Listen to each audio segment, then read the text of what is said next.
Hi, herzlich willkommen zur Masaito-Serie von LiveSoy. Und was wir heute machen, gucken wir uns gleich an.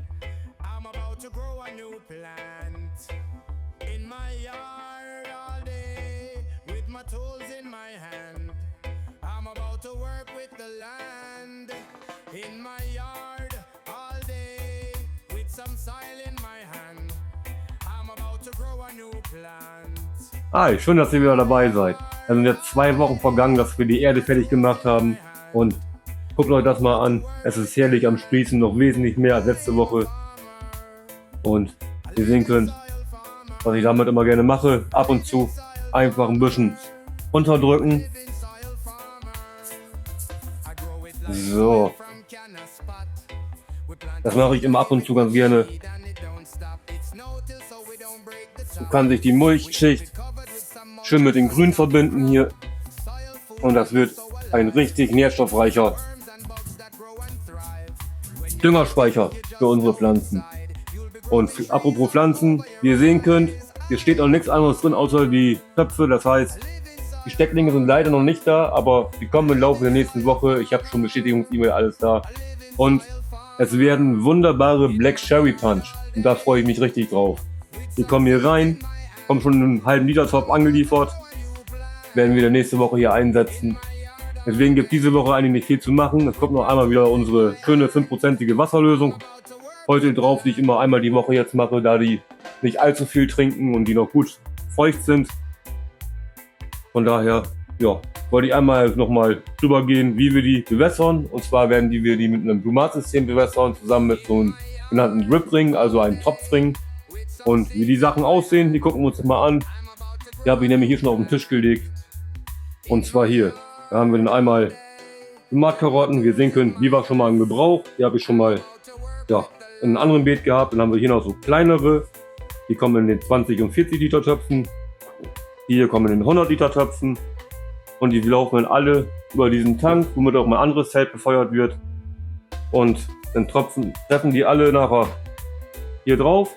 Kommen hier rein, der Tank wird dann hier über dieses Ringsystem verteilt an jeden Blumat-Tropfen ran. Dafür haben wir hier diese Teile, die kommen dann hier drauf. Wie das dann nachher genau aussieht, machen wir, wenn die Pflanzen eingesetzt sind später, also im nächsten Video oder übernächsten Video, gehen wir dann genauer drauf ein, wie das denn funktioniert. Dann haben wir hier diese Tropfringe, da tun wir einfach hier wieder ein Stück Schlauch drauf, die kommen dann einfach um die Pflanze rumgesetzt und lassen dann immer Wasser raus, wenn die Blumenkarotte sagt, so, die Erde ist wieder durstig, fangen wir an zu tropfen. Hier hast du Wasser. Und damit gehen wir dann auch wirklich darauf ein, dass alle komplett gleich gefüttert werden. Wir werden auch wirklich so gut wie es geht keine Extras mitmachen, damit wir wirklich einen komplett gleichen Vergleich haben, wie diese Erde funktioniert, wie die 20 Liter, 40 Liter, 100 Liter Erde funktioniert. Und das kriegen wir am besten hin, wenn wir mit automatischen Systemen arbeiten, weil so sagt nämlich dann die Erde, unser Blumenkarotte, du, ich bin jetzt trocken, mach mal deine Pforten auf und lass mal ein bisschen Wasser reinfließen. Und die tun dann über die Dripringe, werden die dann alle schön gleichmäßig verteilt. Das ist sehr schnell zu installieren.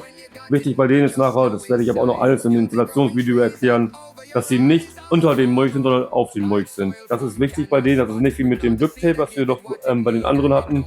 Das kann ruhig eingebuddelt werden, das kann auch 7 oder 8 cm unter der Erde sein, das ist gar kein Problem. Aber die müssen immer oben auf den Töpfen sein. Und ja, das Masaito-Zelt, das hält sehr gut das Klima, muss ich sagen. Die Lampen werden auch nicht heiß, die laufen jetzt ungefähr auf 20%, habe ich sie gestellt. Die Gründüngung sprießt, ist saftig grün.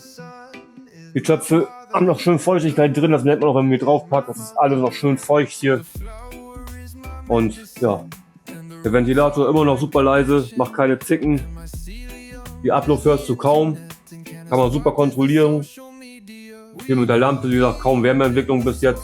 Schöne PPFD-Verteilung, bin ich sehr zufrieden mit der FC 4800 hier, den Masaito-Fan.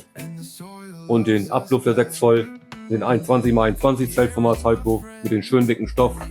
Also fühlt sich schon echt angenehm an, wenn man das in der Hand nimmt. Auch vom Reißverschluss her, das ist schön fest und alles. Also mit diesem Lichtschutz hier auch noch, das heißt, selbst wenn ihr die zu habt, kommt da kein Licht durch. Wenn ihr irgendwie mal hier oben diese anderen Laschen habt, die auch im Inlay sind, mit die mal irgendwie eingewickelt sind oder eingedrückt sind, dann lassen die manchmal Licht durch die durch die Reißverschlüsse hier hinten, diese hier seht ihr ja, bei den meisten Zelten, dann sind die dann weg und ja, das umgeht man halt mit dieser Lichtschutzlasche und das finde ich ein sehr schönes, angenehmes Feature, was das Zelt hat. So bist du auf jeden Fall sicher, dass durch die Reißverschlüsse nichts durchkommt. Du musst halt immer darauf achten, dass hier unten die 3 Abdeckungen, die ihr hier seht, wo dieses Gitter davor ist, dass die wirklich immer richtig dicht sind, weil die sind meistens, wenn ihr das erste Mal es aufbaut, sind da sehr viele leere Stellen noch, wo Licht durchfallen kann. Deswegen am besten einmal abnehmen und richtig schön stramm nochmal wieder drauf machen, das ist auch wichtig, so habt ihr wirklich keine Gefahr, dass irgendwie Fremdlicht oder Störlicht ins Zelt kommt. Und ja, muss ich nachher nochmal wieder Wasser drauf machen, das habe ich mir schon vorbereitet.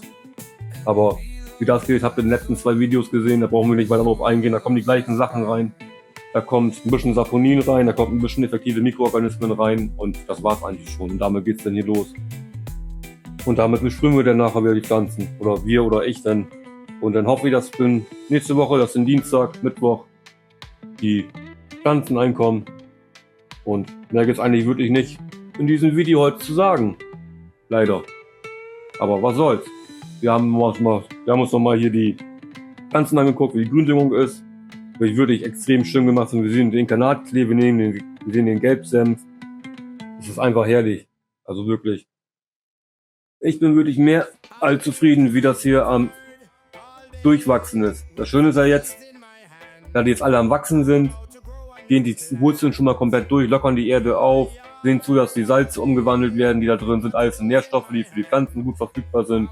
Wie ihr auch sehen könnt, die Pflanzen haben alle ein sattes Grün, wir haben hier keine irgendwelche Mangel- oder Überschusserscheinungen an Nährstoff. Das heißt, die Erde, die war schon jetzt sehr gut ausbalanciert, da ist nichts mit, diese Gründüngung sprießt, ja, wie Unkraut, wächst wie Unkraut, dann kann man das nicht sagen.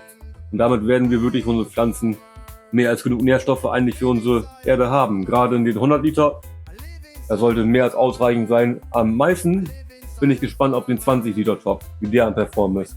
Weil, ganz ehrlich, in so einem kleinen Topf habe ich noch keine Living Soil Jungle Growth. Das kleinste, wo drin ist, Living Soil Growth, war wirklich so 50 Liter, 100 Liter, das ist so das kleinste Anfangsdose, wo ich immer angefangen mit diesem Erdemix. Deswegen bin ich echt gespannt, wie der wirklich mit frischem Wasser, später einen kleinen Blütetopdress und ja, ich denke mal, mehr werden wir damit auch nicht machen. Wir werden die auch kaum trainieren, damit wir wirklich einen Vergleich haben. Ob wir überhaupt ein Sprocknetz spannen, gucken wir uns mal an. Ich werde die circa dann, wenn die eingepflanzt sind, 3 bis 4 Wochen in der Veggie halten. Dann kommt die Blütephase. Und da bin ich echt gespannt, wie die hier performen. Ob wir wirklich massive Größenunterschiede haben, ob wir wirklich auch von der Blütenstruktur oder allgemein viele Unterschiede sehen werden. Und gerade mit so einem 100 Liter Beet ist es ja auch angenehm, wenn ihr so ein 60 x 60 oder 80 x 80 Zelt habt, das Ding einfach reinzusetzen. Habt ihr das ganze Zelt voll mit Erde, könnt eure 3 Pflanzen da reinsetzen oder so viele wie ihr auch wollt. Und dann habt ihr im Endeffekt dann 33 Liter pro Pflanze an Erdvolumen, was eigentlich mehr als ausreichend ist. Deswegen bin ich mal gespannt, wie das jetzt wirklich der Unterschied ist zu den Teilen. Und dann können wir auch noch mal gerne beim nächsten Mal noch mal machen, wie sich 3 Pflanzen 100 Liter performen, wenn das jemand interessieren wird. Aber das sind alle Sachen für zukünftige Serien, die wir noch mal machen können. Und ja, das war's dann auch für heute in der Mars Hydro Serie. Und denkt dann dran, Mars Hydro hat noch jetzt nach April noch eine schöne Werbeaktion. Da gibt es ordentlich Rabatte auf der Seite. Guckt da mal drauf. Link mache ich in der Beschreibung. Ansonsten wünsche ich euch ein wunderschönes 420 Wochenende. Braucht für mich ein mit. Seid so lieb und habt einen wunderschönen Tag. Auf Wiedersehen.